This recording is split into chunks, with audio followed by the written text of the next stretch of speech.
जिसका मुझे था इंतजार, वो घड़ी आ गई आज। पेपर को सॉल्व कराना है, 100 में 100 फिर से लाना है। प्यारे बच्चों, आप सभी बच्चों का, सामान्य हिंदी के बच्चों का हमारे यूट्यूब चैनल रामजू यादव पर स्वागत है। सभी विद्यार्थी मेरी बात ध्यान से सुने। प्यारे बच्चों, यूपी बोर्ड द्वारा जो यूपीएमएसपी की वेबसाइट पर पेपर लॉन्च किया गया है, वो हिंदी का पेपर हम आपके सामने लेके आए हैं। उस पेपर की संपूर्ण व्याख्या देखते हैं, एक एक अक्षर से बड़े ही सरल शब्दों में इसका पूरा सॉल्यूशन अपन प्यारे बच्चों करते हैं, और इसी के आधार पर आपकी बोर्ड परीक्षा में पेपर आएगा। तो बिना समय गवाए आगे बढ़ते हैं। देखो, सामान्य हिंदी के लिए है, इसका बेटा पूर्णांक वही है 100, और समय है 3 घंटे 15 मिनट। प्रारंभ के 15 मिनट परीक्षार्थी को पढ़ने के लिए दिए जाएंगे। ये पेपर बेटा 2 खंडों में है, खंड का और खंड खा। सभी प्रश्नों के उत्तर देना अनिवार्य है। तो प्यारी बच्चों, जितने भी बहुविकल्पीय दिख रहे हैं ना आपको, ये सभी एक एक अंकों में आए हैं। और कितने आते हैं? 10 बहुविकल्पीय आते हैं प्यारे बच्चों, 5 गद्य से रिलेटिव और 5 पद्य से रिलेटिव। तो प्यारे बच्चों, अपन बहुविकल्पीय देखते हैं, सभी ध्यान से देखना। यहाँ पे पहला बहुविकल्पीय है, शिक्षा का उद्देश्य निबंध के लेखक हैं। आपको पता ही होगा प्यारे बच्चों, इसके हैं डॉक्टर संपूर्णानंद। शिक्षा का उद्देश्य निबंध के लेखक कौन है बच्चों? डॉक्टर संपूर्णानंद। नेक्स्ट, लल्लू लाल की रचना है। प्यारे बच्चों, लल्लू राम क्या कर सकते? केवल प्रेम। तो लल्लू लाल की रचना क्या है? प्रेम सागर। लल्लू लाल की रचना क्या है प्यारे बच्चों? प्रेम सागर। बाकी आगे बढ़ते हैं। पर्दा कहानी के लेखक हैं। आपको स्क्रीन पर दिखाई दे रहा होगा प्यारे बच्चों, पर्दा कहानी के लेखक हैं। जल्दी से बताइए। तो पर्दा कहानी के लेखक हैं अपने यशपाल जी। आवारा मसीहा की रचनाकार हैं। बहुत शानदार क्वेश्चन कई बार पूछा गया बेटा, ये जीवनी है विधा में। आवारा मसीहा के लेखक हैं विष्णु प्रभाकर। ए वाला इज द राइट आंसर होगा, विष्णु प्रभाकर इसके लेखक हैं। ये बेटा जीवनी, और किसके बारे में लिखा है इस आवारा मसीहा जीवनी में? इसमें लिखा शरद चंद्र के बारे में। किसके बारे में लिखा प्यारे बच्चों? शरद चंद्र के बारे में। नेक्स्ट अपन आगे बढ़ते हैं प्यारे बच्चों, बाण भट्ट की आत्मकथा के लेखक हैं। देखो, बाण भट्ट की आत्मकथा के लेखक हैं।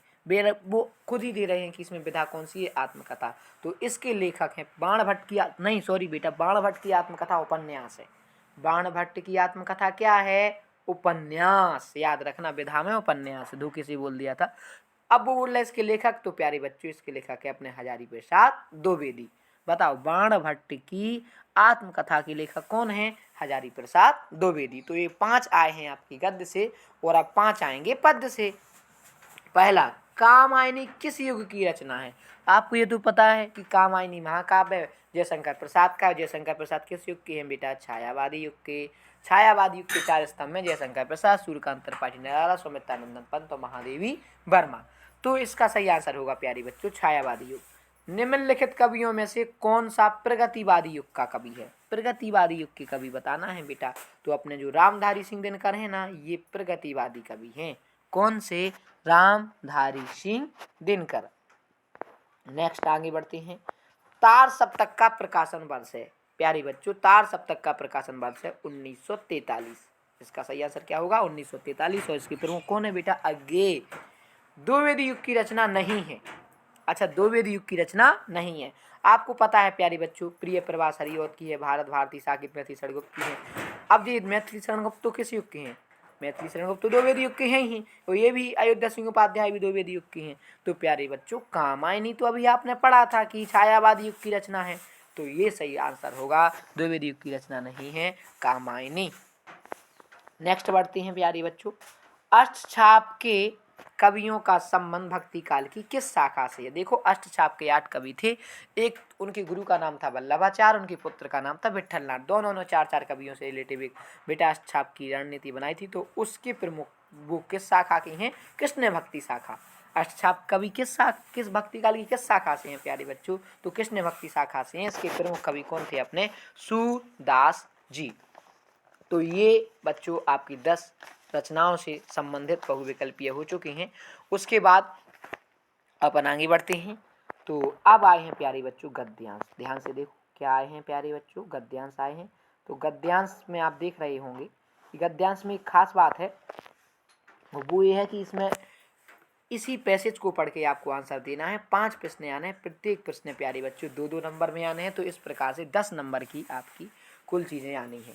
तो गद्यांश की ओर बढ़ते हैं। 2 में से एक गद्यांश करना है आपको, जिसके भी आपको सही आंसर आ रहे हो वही कर देना। तो पहले गद्यांश की ओर बढ़ते हैं। धरती माता की कोख में जो अमूल्य निधियां भरी हैं, जिनके कारण वह वसुंधरा कहलाती है, उससे कौन परिचित न होना चाहेगा। प्यारे बच्चों आप समझ गए ये किस पार्ट से लिया गया है। धरती माता के बारे में बोल रहे हैं वो, तो 101% लिया गया है राष्ट्र का स्वरूप। और इसके लेखक कौन है प्यारे बच्चों, वासुदेव शरण अग्रवाल। कौन है, वासुदेव शरण अग्रवाल। और राष्ट्र का स्वरूप अगर विधा पूछे तो वो निबंध है। अब इसकी व्याख्या करते हैं। तो वो वासुदेव शरण अग्रवाल जी कहते हैं कि धरती माता की कोख में जो अमूल्य निधियां हैं, जिनके कारण ही वह बेटा वसुंधरा कहलाती है। मतलब कहीं सोना है, कहीं चांदी है, कहीं अनाज उगता, कहीं गेहूं उगता, तो कहीं विभिन्न प्रकार की मिट्टियां हैं, विभिन्न प्रकार के फल फूल हैं, विभिन्न प्रकार की औषधियां हैं। तो इसीलिए अपनी धरती को हम क्या कहते हैं, वसुंधरा। उससे कौन परिचित ना होना चाहेगा। तो वो कह रहे ऐसा दुनिया में कौन होगा बेटा जो उससे परिचित ना होना चाहेगा। लाखों करोड़ों वर्ष से अनेक प्रकार की धातुओं को पृथ्वी को पीस पीस कर अगणित प्रकार की मिट्टियों की देह को सजाया। मतलब ये पृथ्वी पहले ऐसी नहीं थी प्यारे बच्चों। कहा जाता है पहले पृथ्वी आग का गोला थी, धीरे धीरे ठंडी होती गई, तो लाखों करोड़ों सालें गुजर गई, तब जाके आज अपनी पृथ्वी का ये रूप आपको दिखाई देता है। नेक्स्ट, हमारे भावी आर्थिक अभ्युदय के लिए इन सब की जांच पड़ताल आवश्यक है। मतलब भविष्य के जो हमारे बेटा होनहार बच्चे होंगे या पुरुष होंगे या महिलाएं होंगी, उनके लिए इसकी एक एक जांच पड़ताल, मिट्टी के बारे में क्या, किस जगह पे क्या मूल्य निधियां हैं, उसका क्या उपयोग है, उसकी क्या महिमा है, अगर ये हम जांच पड़ताल नहीं करेंगे तो बेटा हम अधूरे हैं, सच्चे राष्ट्र के वासी नहीं हैं। तो अब खैर ये तो हमने आपको अर्थ बता दिया। अब बढ़ते हैं प्यारे बच्चों अपन प्रश्नोत्तर की ओर। पहला प्रश्न, उपर्युक्त गद्यांश का संदर्भ लिखिए। तो प्रस्तुत गद्यांश हमारी पाठ्य पुस्तक हिंदी गद्य के राष्ट्र का स्वरूप नामक पाठ से उद्धृत है और इसके लेखक वासुदेव शरण अग्रवाल जी हैं। गद्य में होते लेखक और पद्य में होते रचयिता। नेक्स्ट क्वेश्चन की ओर बढ़ते हैं बच्चों। धरती वसुंधरा क्यों कहलाती है। देखो शुरू में ही तो लिखा, धरती माता की कोख में जो अमूल्य निधियां भरी हैं, उन्हीं के कारण ये धरती क्या कहलाती है बेटा, वसुंधरा कहलाती है। क्यों कहलाती है, धरती माता की कोख में अमूल्य निधियां भरी होने की वजह से धरती माता क्या कहलाती है, वसुंधरा। फिर रेखांकित अंश की व्याख्या करना है प्यारे बच्चों। तो रेखांकित अंश की व्याख्या हम आपको पहले बता चुके हैं। क्या बता चुके कि वासुदेव शरण अग्रवाल जी कहते हैं कि धरती माता की हृदय में जो अमूल्य निधियों का भंडार है, जिस उन्हीं वजह से धरती माता को हम क्या कहते हैं प्यारे बच्चों, वसुंधरा कहते हैं। और ऐसी पृथ्वी से कौन परिचित न होना चाहेगा। नेक्स्ट, पृथ्वी की देह को किसने सजाया है। प्यारे बच्चों अभी हाल तो अपन पढ़ के आए हैं, पृथ्वी की देह को किसने सजाया है। ध्यान से देखो, इसी में बता रहे हैं हम आपको, पृथ्वी की देह को सजाया है। देखो काय किसने सजाया है, लाखों करोड़ों वर्षों से अनेक प्रकार की धातुओं को पीस पीस कर अगणित प्रकार की मिट्टियों से पृथ्वी की देह को सजाया है। तो अगणित प्रकार की मिट्टियों से काय को सजाया गया है बेटा, पृथ्वी की देह को। देखो अगणित प्रकार की मिट्टियों से पृथ्वी की देह को सजाया है। अगला क्वेश्चन आपके सामने दिखाई देता है प्यारे बच्चों, भावी आर्थिक अभ्युदय हेतु हमें क्या करना चाहिए। तो अभी हाल तो इसका अपन ने आंसर लिखा था कि क्या करना चाहिए हमें। देखो ये लिखा, हमारे भावी आर्थिक अभ्युदय के लिए इन सब की जांच पड़ताल करना चाहिए। काय की जांच पड़ताल बेटा, भूमि का महत्व समझते हुए विविध पक्षों के प्रति हमें जागरूक होना चाहिए, हमें राष्ट्रीय भावना के प्रति जागृत होना चाहिए। ये हमारी भावी पीढ़ी को करना चाहिए। नेक्स्ट गद्यांश की ओर बढ़ते प्यारे बच्चों, अगर आपको ये ना आए तो ये वाला कर देना जो अभी हम आपको दिखा रहे हैं स्क्रीन पे। तो नाम से ही स्पष्ट हो जाता है, अशोक का फूल मस्ती में हंस रहा है। आप समझ गए होंगे अशोक के फूल से लिया है। इसके लेखक कौन है, हजारी प्रसाद द्विवेदी। और ये क्या है प्यारे बच्चों, निबंध है। क्या है, निबंध। तो हजारी प्रसाद द्विवेदी कहते हैं, अशोक का फूल उसी मस्ती में हंस रहा है, पुराने चित्त से इसे देखने वाला उदास होता है। वह अपने को पंडित समझता है। पंडित भी एक बोझ है, जितनी ही भारी होती, पंडिताई भी एक बोझ है, जितनी भी भारी होती है उतनी ही तेजी से डुबोती है। आहा, कितनी शानदार बात कही बेटा। अशोक का फूल उसी मस्ती में हंस रहा है। उनने कि अशोक का फूल जैसा था आज भी वैसा ही मस्त है, और पुराने चित्र से इसे देखने वाला उदास हो जाता है। लेकिन पुराने चित्र से जब इसे देखो तो वो क्या हो जाता है प्यारे बच्चों, उदास हो जाता है। फिर आगे बोल रहा है कि वह अपने को पंडित समझता है। तो वह अपने को क्या समझ रहा है बेटा, पंडित। पंडिताई भी एक बोझ है। वो क्या कह रहे हैं, जो ज्ञानी होते हैं बेटा, विद्वान होते हैं, वो अपने आप को अहंकारी समझते हैं। इसलिए उन्होंने कहा है कि पंडिताई ये क्या है, बोझ है, जितनी ही भारी होती है उतनी ही तेजी से डूबती। मतलब जितना ज्ञान होगा उस इंसान को, उतना ही उसके अंदर क्या होगा प्यारे बच्चों, अहंकार की। हमें तो ये आता है। नेक्स्ट, जब वह जीवन का अंग बन जाती है तो सहज हो जाती है। सही बात है, उसे जीवन का अंग बनाना चाहिए, उसे अभिमान नहीं करना चाहिए, और अगर नहीं तो वह बोझ नहीं रहती। उस अवस्था में उदासी भी नहीं रहती। कहाँ अशोक का कुछ भी नहीं बिगड़ा, कितनी मस्ती में झूम रहा है। कालिदास इसका रस ले सके थे अपने ढंग से, मैं भी ले सकता हूँ अपने ढंग से। उदास होना बेकार है। मतलब किसी भी प्रकार से वो उदास होने के लिए आपको क्या कर रहे हैं, मना कर रहे हैं। तो प्रश्न के उत्तर की ओर बढ़ती हैं बेटा। पहला प्रश्न आपको दिखाई दे रहा होगा, उपयुक्त गद्यांश का संदर्भ लिखिए। तो प्रस्तुत गद्यांश हमारी पाठ्य पुस्तक हिंदी गद्य के अशोक के फूल नामक निबंध से उद्धृत है, और इसके लेखक कौन है, हजारी प्रसाद द्विवेदी हैं। कौन है, हजारी प्रसाद द्विवेदी। अगला, रेखांकित अंश की व्याख्या करनी है। तो हजारी प्रसाद द्विवेदी जी कहते हैं कि पंडिताई भी एक बोझ, इसकी व्याख्या करनी है ना। विद्वान अगर कोई इंसान विद्वान होता है तो अहंकारी होता है। इसलिए उन्होंने कहा है कि पंडिताई भी क्या है प्यारे बच्चों, बोझ होती है। वो जितना अधिक विद्वान होगा उतना ही अधिक अभिमानी होगा। नेक्स्ट, लेखक क्यों कहता है कि उदास होना बेकार है। बहुत शानदार क्वेश्चन है बेटा, इसी में से ढूंढिए जल्दी, लेखक क्यों कहता है उदास होना बेकार है। लेखक इसलिए कहता है कि अगर हम काय को देखो, अगर हम अभिमान नहीं करेंगे, क्या नहीं करेंगे, अभिमान, तो फिर हम उदास नहीं होंगे। उस अवस्था में वह हमें क्या नहीं करता है बेटा, उदास नहीं करता है।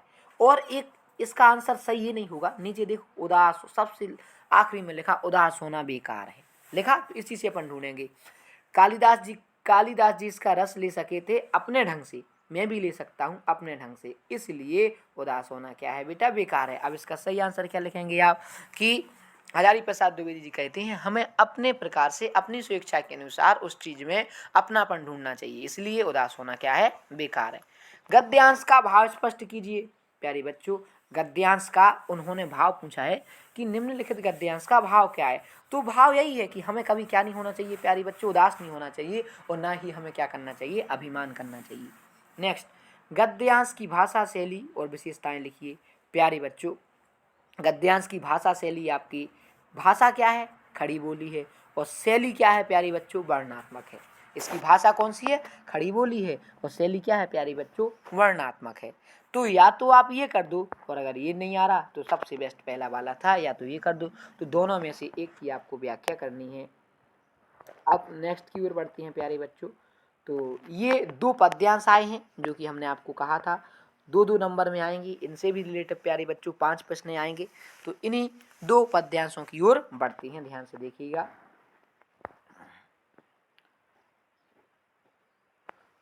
दुर्बलता का चिन्ह विशेष शपथ है, पर अबला जन के लिए कौन सा पथ है। यदि मैं उकसाई गई भरत से हूँ, तो पति समान ही स्वयं पुत्र भी खोऊं। दुर्बलता का ही चिन्ह विशेष शपथ है प्यारे बच्चों। ये लिया गया है कैकेयी का अनुताप से, जो कि साकेत में था, और लिखा है हमारे राष्ट्र कवि मैथिली शरण गुप्त में। तो वो क्या कहते हैं, कैकेयी कहती हैं इसमें, दुर्बलता का चिन्ह, दुर्बलता मतलब दुर्बलता का चिन्ह विशेष शपथ है। शपथ माने सौगंध, पर अबला जन के लिए, यानी अबला नारियों के लिए कौन सा पथ, पथ मीन्स प्यारी बच्चों रास्ता। वो कह रहे कैकेयी भरत की सौगंध खाते हुए कहती है, राम से कहती है कि हे प्रभु, व्यक्ति के लिए दुर्बलता, सौगंध खाने से उसकी दुर्बलता प्रकट होती है। दुर्बलता का चिन्ह ही विशेष शपथ है। अगर शपथ खा रहे हैं आप तो इसका मतलब है, इसका ये संकेत कर रहे हैं कि आप कैसे हैं प्यारे बच्चों, दुर्बल हैं। तो वो क्या कह रहे हैं, दुर्बलता का ही चिन्ह विशेष शपथ है। तो कैकेयी कहती हैं कि सौगंध खाने से व्यक्ति की दुर्बलता प्रकट होती है, पर यानी किंतु अबला जन के लिए कौन सा पथ है। लेकिन हे भगवान, हे राम, स्त्रियों के लिए इसके अतिरिक्त और कौन सा उपाय है, यानी इसकी स्त्रियों को इसके अतिरिक्त और कोई उपाय नहीं है। यदि उकसाई गई भरत से होऊं, उकसाई मतलब बहकाई, अगर मुझे किसी भी प्रकार से भरत ने बहकाया हो तो पति समान पुत्र भी कहूँ। तो हे राम, जैसे मैंने अपने पति को खो दिया है ऐसे हमारे पुत्र की भी मृत्यु हो जाए यदि मैंने थोड़ा भी भरत को उकसाया हो। और आगे कहती हैं, ठहरो मत रोको मुझे, कहूँ सो सुन लो, पाओ यदि उसमें सार उसे सब चुन लो, करके पहाड़ सा पाप मौन रह जाऊं, राई भर भी अनुताप ना करने पाऊं। ठहरो, वे कहती हैं ठहरो, मत रोको मुझे, कहूँ सो सुन लो, मैं जो भी कहती हूँ उसे सुन लो, इस समय मुझे रोकना मत। पाओ यदि उसमें सार उसे चुन लो, यदि उसमें कुछ भी आपके काम की चीज हो तो उसे ग्रहण कर लो। करके पहाड़ सा पाप यानी घोर अपराध, पहाड़ सा पाप का मतलब प्यारे बच्चों घोर अपराध यानी घोर पाप, मैं घोर पाप करके कैसे मौन रह जाऊं।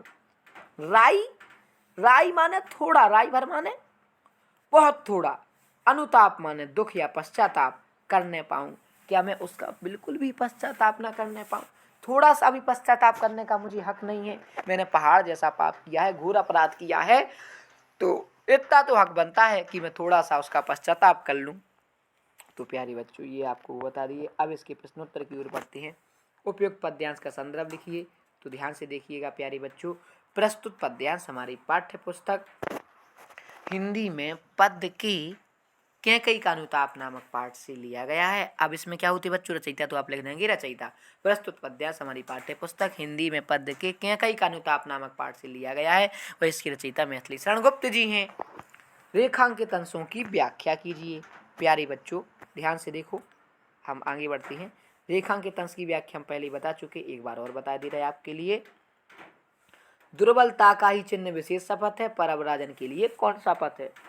तो आपको कहना है, व्याख्या करनी है कि कैकेयी भरत की सौगंध खाती हुई कहती हैं कि सौगंध खाने से व्यक्ति की दुर्बलता प्रकट होती है, परंतु स्त्रियों के लिए इसके अतिरिक्त और कोई उपाय नहीं है। आगे बढ़ते हैं प्यारे बच्चों अगले क्वेश्चन की ओर। तो अगला क्वेश्चन है, करके पहाड़ सा पाप मौन रह जाऊं, राई भर भी अनुताप ना करने पाऊं, में कौन सा अलंकार है। तो प्यारे बच्चों इसमें आपको अलंकार बताना है कि इसमें कौन सा अलंकार है। तो देखो पहाड़ सा और सा गया तो यहाँ पे उपमा अलंकार है। कौन सा अलंकार है प्यारी बच्चों, उपमा अलंकार। कौन सा अलंकार है, उपमा। नेक्स्ट, पद्यांश का भाव स्पष्ट कीजिए। पद्यांश का क्या बताना है प्यारी बच्चों अपन के लिए, भाव बताना है। बहुत शानदार बात। तो पद्यांश का भाव आप देख रहे होंगे, पश्चाताप में उपस्थित लोगों की प्रवृत्ति को संवेदना का हिस्सा बनाने का भाव इसमें दिखाई देता है हमें। पद्यांश में काय का भाव आता है, देखो जो कैकेयी है वो अनुताप कर रही, अपने दुख का अनुताप कर रही, तो पश्चाताप कर रही ना, तो पश्चाताप में उपस्थित लोगों व प्रकृति को भी उनकी संवेदना का हिस्सा बनने का क्या दिया जाता है, महत्व दिया जाता है। पद्यांश का भाव है, पद्यांश का भाव क्या है, पश्चाताप का भाव है। काय का भाव है प्यारी बच्चों, पश्चाताप का भाव है, कैकेयी पश्चाताप कर रहे हैं। नेक्स्ट, भाषा की विशेषताएं बताओ। प्यारी बच्चों तो भाषा की जो विशेषता है इसमें वो आपको पता ही है कि इसमें भाषा है खड़ी बोली।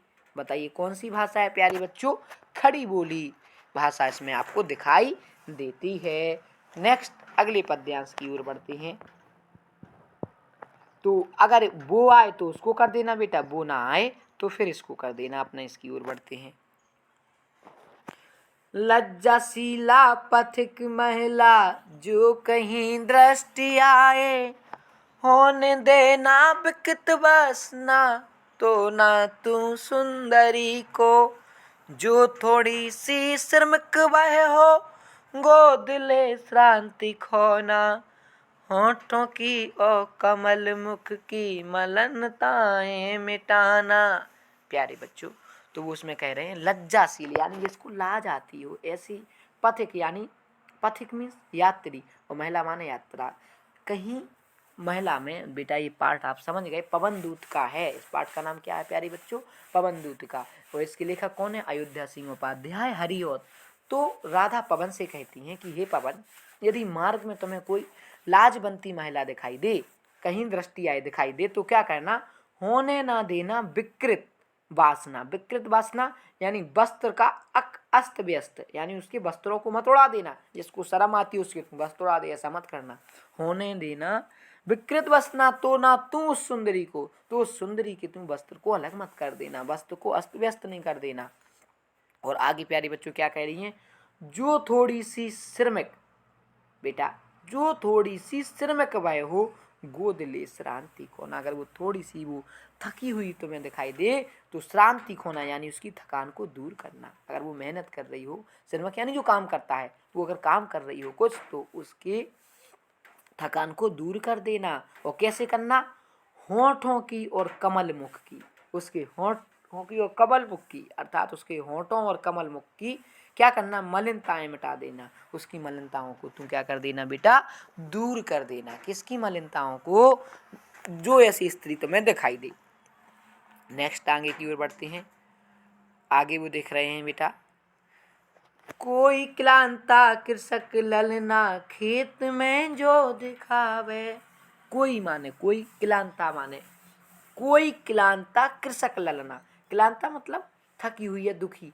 कृषक ललना, कृषक ललना का मतलब होता है किसान की स्त्री। कृषक ललना मतलब किसान की स्त्री।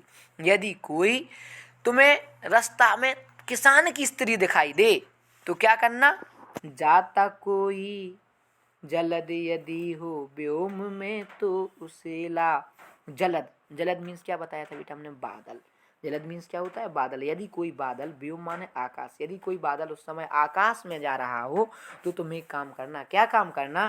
धीरे धीरे परस उसकी क्लांतियों को मिटाना। परस यानी स्पर्श करके, तो धीरे धीरे स्पर्श करके उसकी क्लांतियों को, उसकी दुखों को तुम दूर कर देना। और नेक्स्ट, थकान को छाया द्वारा सुखित करना तप्त भूतांगना को। तप्त भूतांगना, तप्त माने दुखी और भूतांगना माने स्त्री। तुम अपनी छाया से उस दुखी स्त्री को प्रसन्न कर देना, खुश कर देना। तो प्यारे बच्चों, आपको आशा करती हैं ये अर्थ समझ में आया होगा। अब इस प्रश्नोत्तर की ओर बढ़ती हैं। इसके जो भी प्रश्नोत्तर आए हैं, उपयुक्त पद्यांश का संदर्भ लिखिए। तो प्रस्तुत पद्यांश हमारी पाठ्य पुस्तक हिंदी पद्य के पवन दूत का नामक पाठ से लिया गया है। इसकी रचयिता अयोध्या सिंह उपाध्याय हरिऔध हैं। नेक्स्ट, रेखांकित अंश की व्याख्या कीजिए। तो प्यारे बच्चों, हमें देखना पड़ेगा कि कौन से पे रेखांकित, देखो ये है रेखांकित अंश, इसकी आपको व्याख्या करनी है। थोड़ी सी, जो थोड़ी सी श्रमिक वह हो, गोद ले क्रांति श्रांति खोना। अगर यदि वो थोड़ी सी भी थकी हुई हो, श्रमिक वायु, यदि थोड़ी सी वो थकी हुई हो तो गोद ले श्रांति खोना, तो उसकी थकान को दूर कर देना। तो अपनी गोद में लेकर तो उसकी थकान को क्या कर देना? दूर कर देना। और क्या करना? होठों की और कमल मुख की मलिनताएं मिटाना। उसके होठों और कमल जैसी मुख की मलिनता को तुम दूर कर देना। क्या कर देना? दूर कर देना। किससे कह रही हैं? ये राधा जी कह रही हैं पवन से, ऐसा लिख देना आपको है। राधा जी पवन से कहती हैं, और फिर आगे जो मैंने बताया वो। नेक्स्ट, राधा लज्जाशील पथिक महिला के विषय में क्या कहना चाहती हैं? लज्जाशील पथिक महिला के विषय में वो यही कहना चाहती हैं कि यदि आपको रास्ते में लज्जाशील पथिक महिला दिखाई दे तो उसे, उसके वस्त्रों को तुम अस्त व्यस्त ना करना। उसके वस्त्रों को क्या मत कर देना? अस्त व्यस्त ना कर देना। नेक्स्ट, होठों की और कमल मुख की में अलंकार बता रहे हैं। प्यारी बच्चों, यहाँ स्पष्ट ही कर दिया कि कमल मुख, कमल मुख जब फिक्स कर दिया कि उसका मुख जो है वो कमल है, तो यहाँ पर रूपक अलंकार है। कौन सा अलंकार है प्यारे बच्चों? रूपक अलंकार। नेक्स्ट, जलद माने क्या होता है प्यारे बच्चों? जलद माने बादल। और कृषक ललना माने क्या होता है? कृषक ललना माने किसान की स्त्री। तो ये हमने आपको बताए। उसके बाद प्यारे बच्चों, पांचवा प्रश्न आपको दिखाई दे रहा होगा। ये जो पांचवा प्रश्न है ना, इसमें क्या है? इसमें साहित्य परिचय आया है। और आपको पता है साहित्य परिचय में आपको कला पक्ष और भाव पक्ष दो हेडिंग डालनी होती हैं। पहले थोड़े से उनके बारे में लिखो बेटा, फिर कला पक्ष डालो, भाव पक्ष डालो। ठीक है, कला पक्ष में उनकी कौन कौन से छंद हैं, क्या है ये सब, और भाव पक्ष में उनका रस कौन कौन सा है ना, ये सब चीज़ें होनी चाहिए। कला में भाषा शैली कैसी, अलंकार कैसे, ये सब लिखा जाता है। तो इसमें आप जो भी वासुदेव शरण अग्रवाल का लिख दीजिए, और इसमें मैथिली शरण गुप्त का लिख दीजिए। प्यारे बच्चों, एक साहित्य परिचय देखो आया है आपकी गद्य से, और एक आया है पद्य से। 5-5 नंबर में आया है, 80 शब्दों में लिखना है। कितने शब्दों में? 80 शब्दों में। तो आप इन 6 में से कोई 2 कर दीजिए, एक गद्य, इन 3 में से करना है गद्य की, और एक करना है प्यारे बच्चों पद्य की। फिर आया है कि बहादुर और पंचलाइट कहानी का उद्देश्य पर प्रकाश डालिए। प्यारे बच्चों, बहादुर और पंचलाइट कहानी का या तो आप उद्देश्य लिख दीजिए, बहादुर कहानी का क्या उद्देश्य है, पंचलाइट, अगर इन दोनों में से एक भी नहीं आ रहा तो ध्रुव यात्रा कहानी, उसकी कथा वस्तु अपने शब्दों में लिखिए। लेकिन याद रखना, अगर ध्रुव यात्रा की आप कथा वस्तु भी लिखेंगे ना, तो एक खास बात करना, वो क्या, कथा वस्तु भी हेडिंग में डाल के लिखना, कहानी की शुरुआत कैसी होती है ऐसा करके लिखना प्यारे बच्चों। फिर उसके बाद देखो ये खंड काव्य आया है। ये खंड काव्य जो है ना, ये अपने ज़िले पर आधारित होता है। तो आपके ज़िले में जो भी खंड काव्य हो प्यारे बच्चों, उस हिसाब से करना। जैसे कि हम ललितपुर ज़िले के हैं, तो ललितपुर ज़िले और भी उसमें कई ज़िले आते हैं। उस ललितपुर ज़िले के लिए प्यारे बच्चों मुक्ति यज्ञ है। ललितपुर ज़िले में कौन सा है? मुक्ति यज्ञ। तो मुक्ति यज्ञ के 2 क्वेश्चन हैं, जैसे मुक्ति यज्ञ खंड काव्य का कथानक का संक्षेप लिख दो। अगर ये नहीं आ रहा तो ये कर दो, मुक्ति यज्ञ खंड काव्य के नायक का चरित्र चित्रण कर दो। और मुक्ति यज्ञ खंड काव्य के नायक कौन है? महात्मा गांधी जी। तो या तो उनका क्या कर दो प्यारे बच्चों, चरित्र चित्रण कर दो। तो ये आपको करना है। खैर, आपके जिला में जो भी हो आपको वो करना है। और इस प्रकार आपका पहला खंड समाप्त होता है प्यारे बच्चों। अब खंड खा यहीं से प्रारंभ होता है, और खंड खा में प्रश्न नंबर 8 आपको दिखाई दे रहा है। दिए गए संस्कृत गद्यांशों में से किसी एक की 7 संदर्भ व्याख्या करनी है प्यारे बच्चों। इसकी संदर्भ से व्याख्या करनी है। 7 नंबर में आया है। कितने नंबर में आया है? 7। देखो 2 गद्यांश आएंगे, उनमें से एक करनी है, और वह भी संदर्भ सहित व्याख्या करनी है उसकी। तो हम अपने इसी की व्याख्या की ओर बढ़ते हैं प्यारे बच्चों। तो देखो इसमें लिखा है, महामना विद्वान वक्ता धार्मिक नेता पटु पत्रकारिता चासीत। प्यारे बच्चों, ये आप समझ गए होंगे ये काय से लिया गया है। महामना विद्वान, महामना मालवीय पाठ से लिया गया है। किससे लिया गया है? महामना मालवीय। तो सबसे पहले तो आप इसका संदर्भ लिख दो। प्रस्तुत, आप क्या लिखेंगे प्यारे बच्चों? प्रस्तुत गद्यांश हमारी पाठ्य पुस्तक हिंदी में संस्कृत खंड के महामना मालवीय पाठ से उद्धृत है। फिर आपको व्याख्या करनी है। महामना माने महामना, विद्वान माने बेटा विद्वान, वक्ता माने वक्ता, धार्मिक माने धार्मिक, नेता माने नेता, पटु माने चतुर। पटु माने क्या होता है? चतुर। पत्रकारश्चासीत, और यानी पत्रकारश्चासीत माने बेटा हो तो कुशल पत्रकार। कैसे पत्रकार? कुशल पत्र। देखो, पत्र माने पत्र, आसीत माने थे, और पटु माने चतुर। पटु माने क्या होता है प्यारे बच्चों? चतुर या कुशल कह सकते हैं। तो पूरी लाइन का अर्थ क्या आएगा? महामना विद्वान वक्ता धार्मिक नेता एवं कुशल पत्रकार थे। अगला, परमस्य सर्वोच्च गुणा। परमस्य माने परंतु, सर्वोच्च गुणा माने सर्वोच्च गुण, जन सेवैव आसीत, जन सेवा ही था। आसीत माने था, परंतु जन सेवा ही उनका सर्वोच्च गुण था। यत्र माने जहाँ, कुत्रापि माने कहीं भी, अयम माने ये, जनानाम माने लोगों को, दुखिताम माने दुखी। ये जहाँ कहीं भी लोगों को दुखी देखते थे। कैसा देखते थे बेटा? दुखितान माने दुखी लोगों के देखते थे। तो क्या? पीड माने नाश्च पश्यत तत्र। प्यारे बच्चों, पीड माया नाश्चाय पश्यत, पीड़ितों को देखते थे।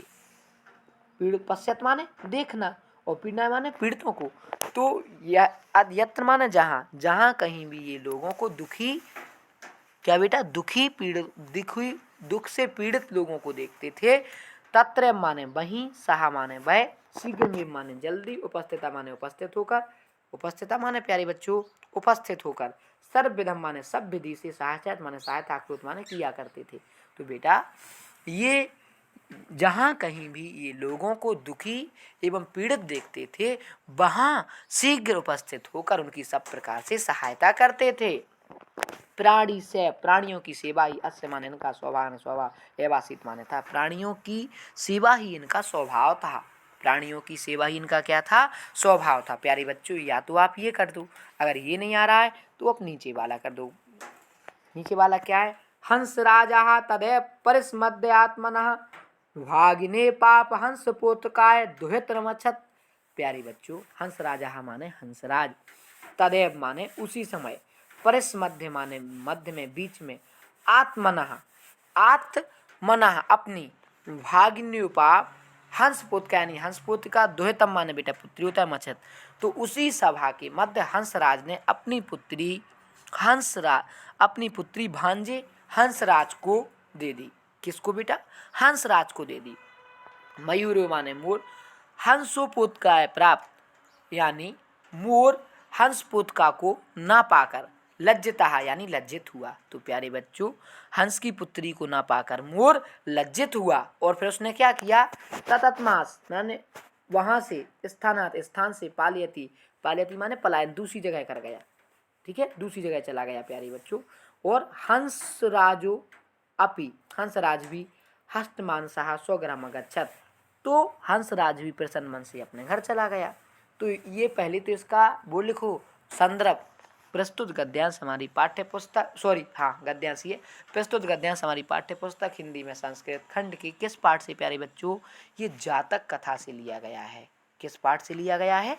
जातक कथा। तो आपको ये लिखना, लेकिन जातक कथा तो लिया गया, जातक कथा में भी दो भाग थे, नृत्य जातकम से लिया गया है। करेक्ट आंसर होगा नृत्य जातकम। क्या होगा? नृत्य जातकम। तो प्यारे बच्चों, आपको लिखना है प्रस्तुत गद्यांश हमारी पाठ्य पुस्तक हिंदी में संस्कृत खंड की नृत्य जातकम नामक पाठ से उद्धृत है। अब करनी है इसकी व्याख्या। तो आपको कहना है, उसी सभा के मध्य हंसराज ने अपनी पुत्री अपने भांजे हंसराज को दे दी। किसको दे दी प्यारे बच्चे? हंसराज को दे दी। हंस पुत्री को ना पाकर, तो क्या हंस पुत्री को ना पाकर मूल लज्जित होकर उस स्थान से भाग गया और हंसराज ही प्रसन्न मन से अपने घर चला गया। नेक्स्ट की ओर प्यारे बच्चों बढ़ते हैं। दिए गए पद्यांशों में से किसी एक की साथ संदर्भ व्याख्या करनी है। देखो ये भी बेटा 7 नंबर में है, वो भी 7 नंबर में थे। 2 का संदर्भ और 5 की क्या थी प्यारे बच्चों? व्याख्या। तो अब इन 2 में से भी आपको एक करनी है। ठीक है, तो दोनों को देखते हैं।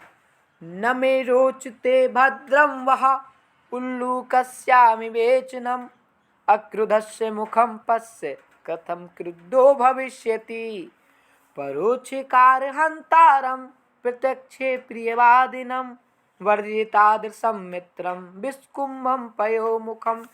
न मे रोचते, क्या कह रहे हैं बेटा वो?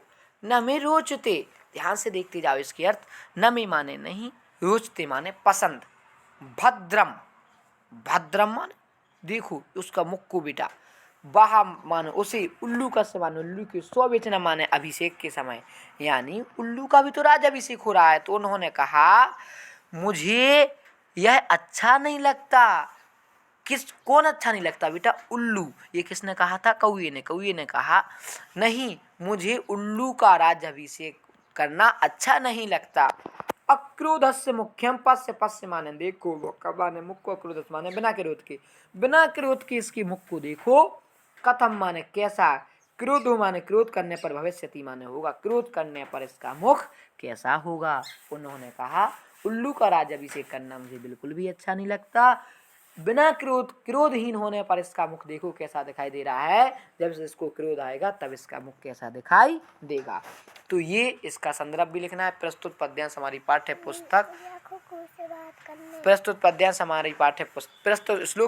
पुस्तक हिंदी में संस्कृत खंड के किस पाठ से प्यारे बच्चों? सुभाषित रत्न नामक पाठ से उद्धृत है। या तो ये कर दो, या फिर आपको ये नहीं आ रहा तो ये वाला कर दो। परोक्षे कारहंतारम, परोक्षी माने पीठ पीछे, कारहंतारम माने कार को नष्ट करने वाला, प्रत्यक्षी माने सामने, प्रियवादिनम माने प्रिय बोलने वाला। पीठ पीछे कार को नष्ट करने वाला और सामने प्रिय बोलने वाला। वर्जितादृशम, उसे उसी प्रकार त्याग देना चाहिए। मित्र माने मित्र को, विस्कुम्भम माने विष से भरे, पयोमुखम जिसके मुंह पर दूध लगा हो। ठीक है, पयोमुखम माने ऊपरी हिस्से में दूध वाले। तो प्यारे बच्चों इसका पूरा आंसर क्या आएगा? पीठ पीछे काल को नष्ट करने वाले और सामने प्रिय बोलने वाले मित्र को उसी प्रकार त्याग देना चाहिए जिस प्रकार विष से भरे घड़े के ऊपर दूध लगे, जैसे एक विष से घड़ा भरा हो उसके मुख पर दूध लगा, उस घड़े को हम त्याग देते हैं। तो आप क्या लिखेंगे? पीठ पीछे कार्य को नष्ट करने वाले और सामने प्रिय बोलने वाले मित्र को उसी प्रकार त्याग देना चाहिए जिस प्रकार विष से भरे घड़े के ऊपर दूध लगे, विष से भरे घड़े को और ऊपर उसके दूध लग विष घड़े के विष से भरे घड़े में ऊपर दूध लगा जाता है, उस घड़े को हम त्याग देते हैं। उसी प्रकार हमें क्या करना चाहिए बेटा, इसको त्याग देना चाहिए। ठीक है, आप और अच्छे से भी लिख सकते हैं इसका। नेक्स्ट, निम्नलिखित मुहावरों में से किसी एक का अर्थ लिखकर वाक्य का क्या करना है, प्रयोग करना है। तो प्यारे बच्चों, ये आपके मुहावरे आए हैं। देखो, ये जो मुहावरे हैं इनमें से क्या करें, किसी एक मुहावरे का अर्थ लिखना है। किसका लिखना है, एक का। प्यारे बच्चों, अर्थ 1 नंबर अर्थ का मिलेगा, 1 नंबर आपको वाक्य प्रयोग का मिलेगा। तो ये आपके क्या हैं, मुहावरे हैं, आपको दिखाई दे रहे होंगे। ध्यान से देखो, पहला, तलवार की धार पर चलना, इसका मतलब क्या होता है, कठिन कार्य करना। ठीक है, अब आपको इसका वाक्य प्रयोग भी कर देना। हम पढ़ाई तलवार की धार पर रख के कर रहे। अगला, टकासा जवाब देना, मतलब इनकार कर देना। और दाल में काला होना, दाल में काला होने का मतलब क्या होता है बेटा, शंका होना, यानी कि शक होना, कुछ ना कुछ तो गड़बड़ है। फिर है नमक मिर्च लगाना, नमक मिर्च लगाना का मतलब होता है प्यारे बच्चों, बड़ा चढ़ाकर बात करना। फिर उसके बाद इसमें जो बहुत इंपॉर्टेंट बात है बेटा, ये देखो 2 गद्यांश आए हैं। ये जो गद्यांश है ना, ये अपठित गद्यांश हैं। कैसे गद्यांश हैं प्यारे बच्चों, अपठित, याद रखना। ये जो गद्यांश हैं वो अपठित गद्यांश हैं, यानी कि ये आपके सिलेबस में नहीं दिए होंगे, लेकिन ये पेपर में आएंगे आपको। तो वहीं इनको बहुत अच्छे से पढ़ना है और उसके बाद प्यारे बच्चों इनके क्या देना है, आपको उत्तर देना है। तो चूंकि हम इन्हें बहुत अच्छे से प्यारे बच्चों पढ़ चुके हैं, 5 नंबर में आने हैं, 3 प्रश्नों के उत्तर देना है, समय ज़्यादा हो रहा है इसलिए हम सीधा आपको इनका आंसर बताएंगे, आप भी अच्छे से पढ़ना। लेखक के अनुसार इच्छा, लोभ आदि का परिणाम क्या होता है। तो प्यारे बच्चों, उसमें वो कह रहे हैं, देखो याद रखना, इसी में कह रहे हैं वास्तव में, क्या कह रहे बेटा है, वास्तव में वो कह रहे इच्छा, लोभ और आदि का परिणाम क्या होता है। तो प्यारे बच्चों देखो, यहाँ से वास्तव में इच्छा, असंतोष, लोभ आदि के कारण समाज में शोषण, कुटिलता, अत्याचार, भोगवृत्ति और अशांति को प्रोत्साहन मिलता है। ये इसका प्यारे बच्चों सही आंसर होगा। ध्यान से देखना, क्या होगा सही आंसर, एक बार और बता रहे हैं हम। लेखक के अनुसार इच्छा, लोभ आदि का क्या परिणाम होता है, तो आपको लिखना है वास्तव में इच्छा, असंतोष, लोभ आदि के कारण समाज में शोषण, कुटिलता, अत्याचार, भोगवृत्ति, अशांति को प्रोत्साहन मिला है। ये उसका परिणाम है। आप जब पढ़ेंगे तो आपको भी आ जाएगा। आदर्शों की रक्षा के लिए सत्पुरुष का क्या रुख होना चाहिए। आदर्शों की रक्षा के लिए सत्पुरुष का क्या रुख होना चाहिए। तो इसमें देखो, ये है बेटा, आदर्शों की कीमत पर आदर्शों को छोड़कर उन्नत पद प्राप्त करना सत्पुरुषों को शोभा नहीं देता। तो आदर्शों की रक्षा के लिए सत्पुरुषों को उन्नत पद प्राप्त करने के लिए आदर्शों को नहीं छोड़ना चाहिए। इसका सही आंसर क्या होगा, आदर्शों को किसी कीमत पे भी नहीं छोड़ना चाहिए। नेक्स्ट, इच्छाओं, अगले में प्यारे बच्चों को बोल रहे हैं, ध्यान से देखिएगा।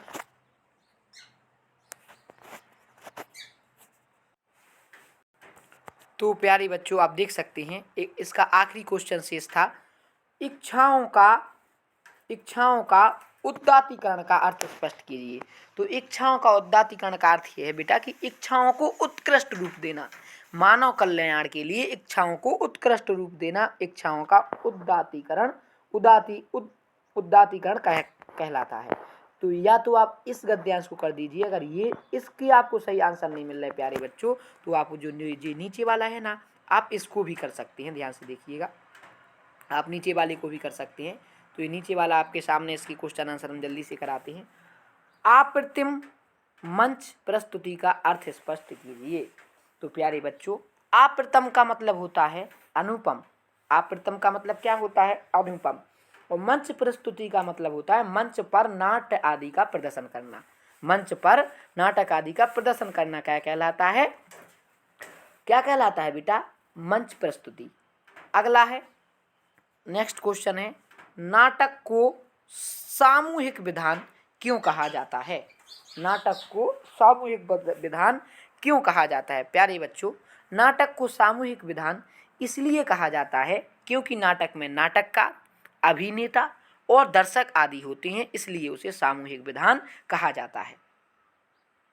ठीक है, नाटक को सामूहिक विधान क्यों कहा जाता है, क्योंकि इसमें क्या क्या होती हैं बेटा, देखो इसी में इसका देखो आंसर, जिसमें ये लिखा है, देखो जिसमें नाटककार के साथ साथ, जिसमें नाटककार के साथ साथ निर्देशक विभिन्न अभिनेताओं का भरपूर सहयोग प्राप्त होता है, भरपूर सहयोग प्राप्त होता है। विधान एक सामूहिक विधान है। देखो क्या रहे, सबसे प्रमुख बात तो यह है कि नाटक का शिल्प एक विधान है जो कि सामूहिक विधान है।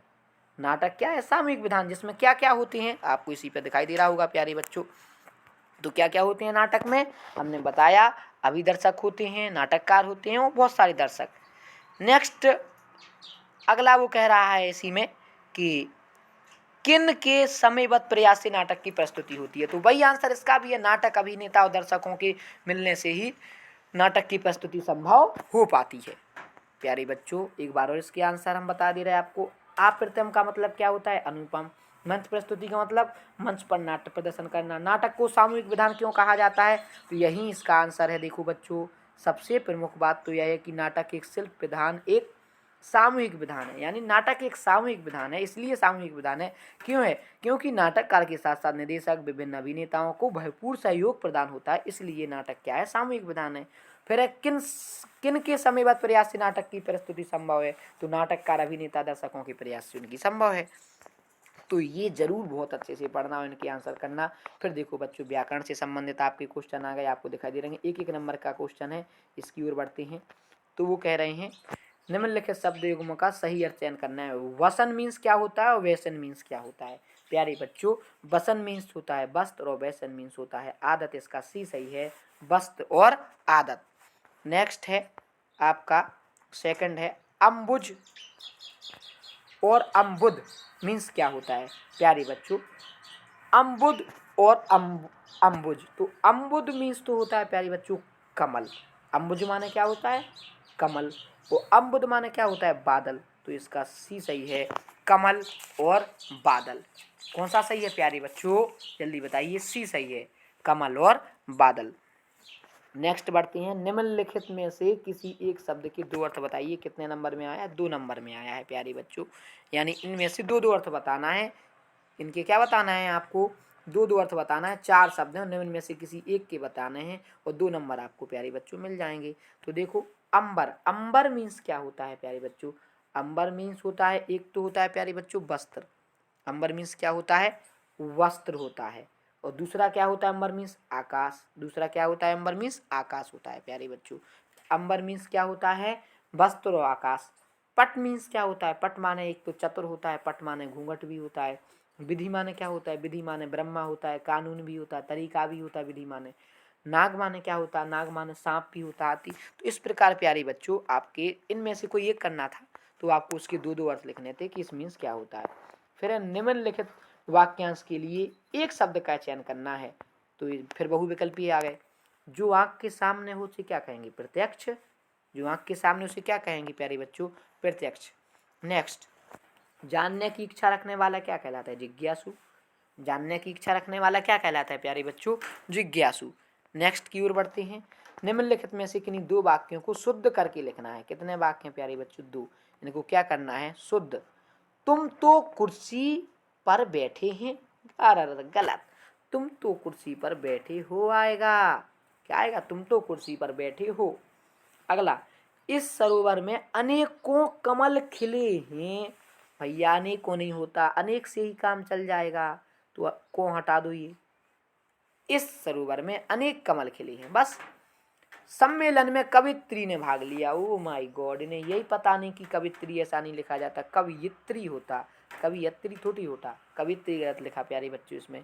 कृपया अनुमोदन करने की कृपया करें। अरे यार जब अनुमोदन लिखा तो कृपया की तो जरूरत ही नहीं है, तो कृपया कट जाएगा, इसका आ जाएगा अनुमोदन करने की कृपा करें। तो इनमें से एक करना था कि नहीं, सॉरी 2 वाक्यों को शुद्ध करना था। तो प्यारे बच्चों 2 को कहा, हमने सबको शुद्ध किया। नेक्स्ट है वीर रस अथवा हास्य रस का स्थायी भाव सहित 7 उदाहरण लिखिए। तो वीर रस किसे कहते हैं? हास्य रस। प्यारे बच्चों दुश्मन की ललकार, सॉरी किसी काव्य, या तो आप सिंपल सा लिख दो वीर रस या हास्य रस की परिभाषा, या हम 2 प्रकार से बता रहे हैं आपको। पहली तो आप वीर रस की परिभाषा ऐसी लिख दो, वीरता का कोई नाटक देखकर या कहानी सुनकर आपको जो मन में भाव जागृत होता है उसे उत्साह कहते हैं। जब यही उत्साह नामक स्थायी भाव व्यवहार वहाँ संचारी भाव से पुष्ट होता है तो बीडस की निष्पत्ति होती है।